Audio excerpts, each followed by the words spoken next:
بسم الله الرحمن الرحيم الحمد لله رب العالمين والصلاة والسلام على سيد الأنبياء والمرسلين سيدنا ومولانا محمد وعلى آله وصحبه أجمعين. Assalamu alaikum wa rahmatullahi wa barakatuh. Brothers and sisters, we were saying in our last session that when the father of the Prophet sallallahu alaihi wasallam, Hazrat Abdullah, he came to Medina, he fallen ill and he passed away there.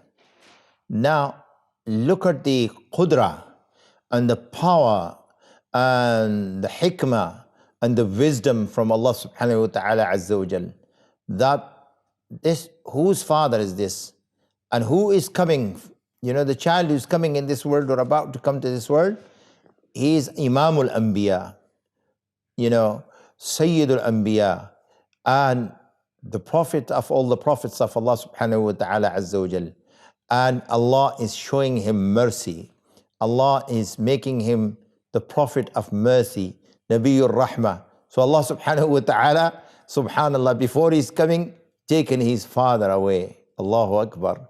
To show to people that Allah subhanahu wa ta'ala azza wa jal can bring up somebody, who will be such a great, prophet of Allah subhanahu wa ta'ala azza wa jal, who will be Imamul Anbiya wal Mursaleen.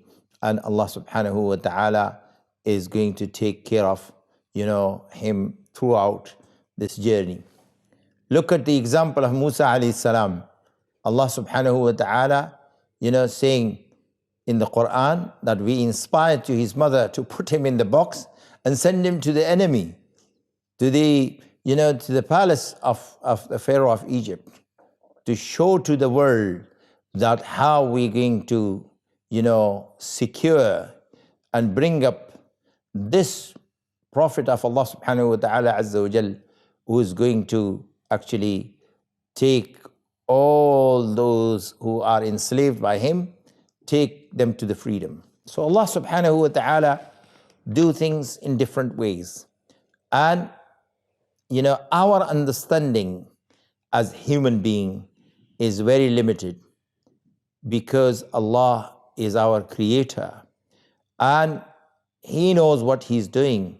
He is actually who actually created this universe and create everything. He knows the destiny of everything. So we see that the Prophet sallallahu alaihi wasallam father passed away, and this news comes. And then another big incident happened. Just 50 days before the birth of the Prophet sallallahu alaihi wasallam, a great incident which has an example for the people of Mecca and the surrounding. Well, in fact, at that time, the whole of Arabian Peninsula and all those surrounding areas, that Abraha, the king of Abyssinia at that time, he realized and he noticed and he was told that Arabs actually go to worship or go to a place where they worship. And that's, he meant Kaaba in the holy city of Mecca, And he said, why they are doing that? Because of his arrogancy and because of his, being a tyrant. He said, I'm going to establish something, build something, and I would like to ask that all the people should come and worship there. And he created one in Yemen. And some of the science, some of the geologists and, scholars saying that the signs of that place which he built instead of Kaaba, still exist to this day. But what happened that someone actually dishonored that house, and he became very angry. And he said, well, this is very bad. I'm going to destroy the actual Kaaba in Mecca. And he came. He came with a massive big army at that time, huge big army, with elephants and with so on and so forth. And that is just 50 days before the birth of the Prophet sallallahu alaihi wasallam.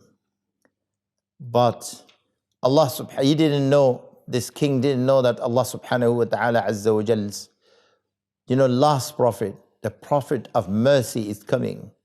Nabiur Rahmah is coming, and his plan is not going to succeed.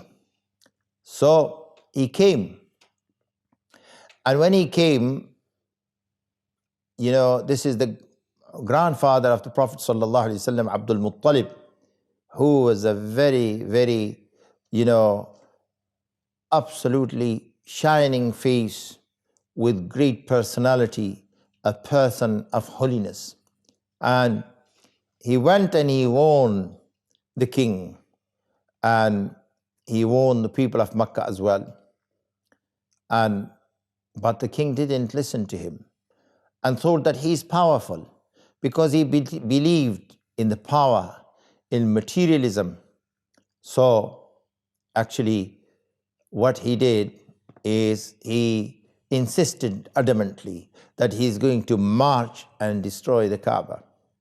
So Abdul Muttalib said to him, this Kaaba, this house, it's belonged to somebody.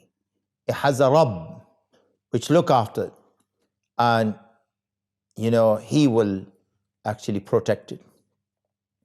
And he went to Mecca and he said to people, go out, leave Mecca, because such a big, huge army is coming and they're going to destroy everything.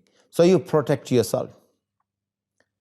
And actually, this was, taking place just 50 days before the birth of the Prophet sallallahu alaihi wasallam. As he tried to march towards Mecca, Abraha, he, with his elephants, with his army and everything, Allah subhanahu wa ta'ala actually registered this forever, in the Quran, stated this in the Quran for us mankind to understand the power of Allah subhanahu wa ta'ala azza wa jal. Allah saying, didn't you see how your Lord actually dealt with people of elephants? Alam tara kayfa fa'ala rabbuka bi ashabil fil. Didn't Allah subhanahu wa ta'ala put their plan into complete loss? Alam yaj'al kaydahum fi tadlil wa arsala alayhim tayran ababil. And didn't Allah subhanahu wa ta'ala send, those ababils, these, small birds which used to, bring small pebbles and used to throw at them. And when they used to hit a ride and an elephant, it will go through from his head throughout, the elephant, and they will immediately destroy that. So Allah says, small birds with small pebbles, this is just one creation of Allah subhanahu wa ta'ala azza wa jal, and such a great, powerful. So it's an example for all those tyrant oppressors out there who would forget Allah subhanahu wa ta'ala azza wa jal. All those people who always see that they are most powerful and they oppress others, they humiliate others, they take their rights away, they take their cities away, they destruct their towns and cities. Allah subhanahu wa ta'ala saying, this is an example, and it's in the Quran, it's going to remain there, forever, and people can see it, people can read it, people can ponder upon. That's why Allah subhanahu wa ta'ala said, أَفَلَا يَتَدَبَّرُونَ الْقُرْآنَ. Don't they make tadabbur in the Quran? Don't they ponder in the Quran? We memorize Quran, alhamdulillah, we read Quran a lot, but we never ponder, we never have time for that. Reading is also rewardable. Memorizing is also, rewardable. Allah subhanahu wa ta'ala is saying, فَهَلْ مِن مُدَّكِرٍ فَهَلْ مِن مُدَّكِرٍ وَلَقَدْ يَسَّرْنَا الْقُرْآنَ لِلذِّكْرِ فَهَلْ مِن مُدَّكِرٍ. We have made Quran very easy for the remembrance of Allah subhanahu wa ta'ala azza wa jal.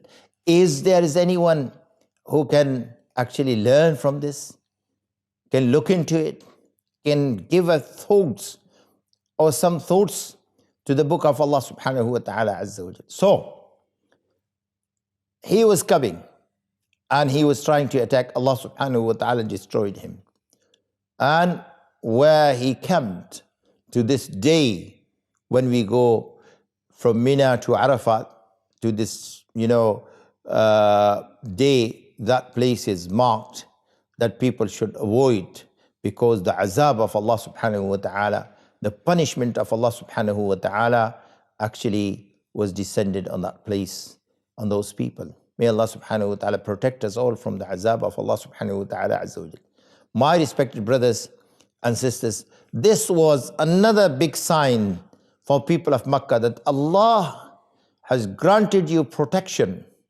Allah has granted you, to get out of this big problem, save you from a tyrant, saved his house, because in the next 50 days or after 50 days, the last prophet, the prophet of mercy is coming, who will be mercy for you and for others and for everybody. My respected brothers and sisters, during the pregnancy, some of the narrations saying that, the Prophet sallallahu alaihi wasallam mother, Hazrat Amina, she would say, it's a very, this, expecting child is very, subhanallah, is something, is very special, very, very special. Because since I'm carrying this child, even the sweats coming from my body, or, all the smell changed into fragrance, beautiful fragrance. People used to ask her, do you apply any special perfumes? Because this was the Prophet of Allah subhanahu wa ta'ala azza wa jal.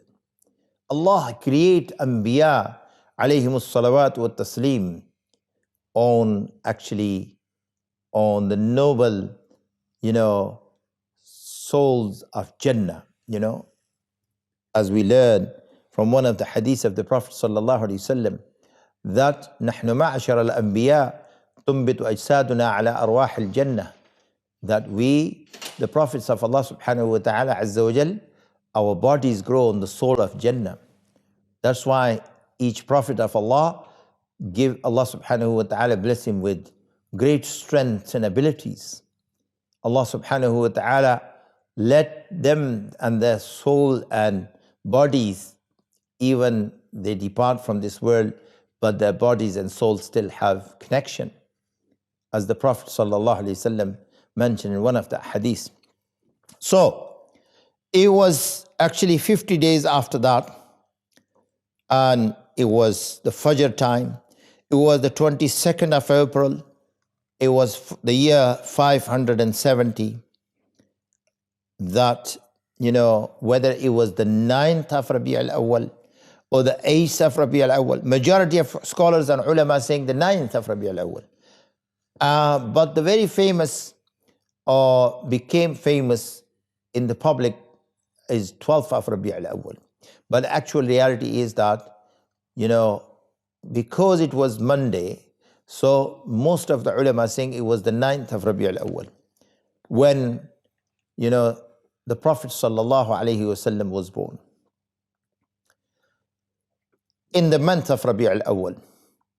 And Imam al-Shafi'i rahimahullah ta'ala saying about this very famous month, beautiful month, that this month is not only that, because Rabi' mean in Arabic spring, but also Rabi' mean flowers, because of spring, of course. And Rabi' also mean happiness and joy. So, Imam al-Shafi'i rahimahullah ta'ala, describing Rabi' al-Awwal, the month of the birth of the Prophet sallallahu alaihi wasallam, the great Imam Muhammad bin Idris al-Shafi'i, who comes from the family of the Prophet sallallahu alaihi wasallam, who was such a great scholar in such 56 years of short age. He given the ummah so much so. He never left learn a hadith without the practice. Subhanallah. Allah has given him that much, taqwa and that much closeness to the Prophet sallallahu alaihi wasallam. And he's saying, Rabi'un fi rabi'in fi rabi'i wa nurun fawqa nurin fawqa nuri. That here comes the spring sprung, in the month of Rabi' al-Awwal. Happiness comes and the spring sprung in the month of Rabi' al-Awwal. Rabi' al-Awwal in itself, the month of happiness. And I see light over light over light, subhanallah, because of the birth of the Prophet sallallahu alaihi wasallam. So, this was the month of Rabi' al-Awwal. And the Prophet sallallahu alaihi wasallam was born. Ulama saying the Prophet sallallahu alaihi wasallam was born without cold. The Prophet sallallahu alaihi wasallam was born, circumcised. The Prophet sallallahu alaihi wasallam was born on how Allah subhanahu wa ta'ala created him, that he was born and born clean and pure, طاهرا مطهرا, and he was born. And the time he was born, the light actually lit and shone all around the east and the west. Subhanallah. Allah subhanahu wa ta'ala saying, لَقَدْ جَاءَكُم مِّنَ اللَّهِ نُورٌ وَكِتَابٌ مُّبِينٌ. Here it comes indeed to you, the light from Allah subhanahu wa ta'ala azza wa jal, guidance for all mankind. But not only this, Allah subhanahu wa ta'ala has shown to the world miraculous kind of miracles, signs telling them that here comes the last prophet of Allah, the prophet of oneness, who is going to raise the oneness of Allah. And that's why, the fire which was actually in the some of the temples was letting for thousands of years, gone off completely, died itself. And some of the decorations from the palaces of the king of Persia has fallen. And so many things happen. And the soothsayers, the scholars, rabbis and monks, they saw signs and they start telling people a very big things happen. And at that very time, the slave servant of uncle of the Prophet sallallahu alaihi wasallam, very beloved uncle of the Prophet sallallahu alaihi wasallam, Abu Lahab, his slave servant, Thawbiya radiallahu anha, she comes when she learned about the birth of the Prophet sallallahu alaihi wasallam, giving him the glad tiding news. And he immediately freed her. And what happened afterwards? It's very interesting. And we know what happened to Abu Lahab. But who is Thawbiya radiallahu anha? Who is this lucky person? And what happened after that? We're going to talk about this, inshallah, in the next session. Jazakumullahu khairan. Wassalamu alaikum wa rahmatullahi wa barakatuh.